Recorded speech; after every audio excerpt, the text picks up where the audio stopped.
Hi, this is Faraz and welcome back to another quick 2-minute Photoshop tutorial, and today I'm going to show you how to create rain in Photoshop. First, create a new layer and fill it with black color. Now press Command and T and scale it slightly larger than the canvas.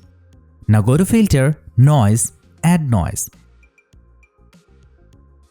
Set the amount to around 150, choose Gaussian and check Monochromatic. Now go to Filter, Blur, Motion Blur. Set the angle to match the rain direction and the distance to around 230 pixels. Then change the blending mode to Screen. Finally, add a curves adjustment layer to tweak the intensity of the rain.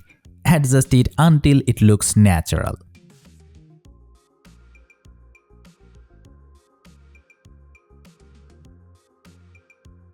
And that's it. Here is the before and after. Hope you found this tutorial helpful. If you did, hit the like button, drop a comment, and don't forget to subscribe.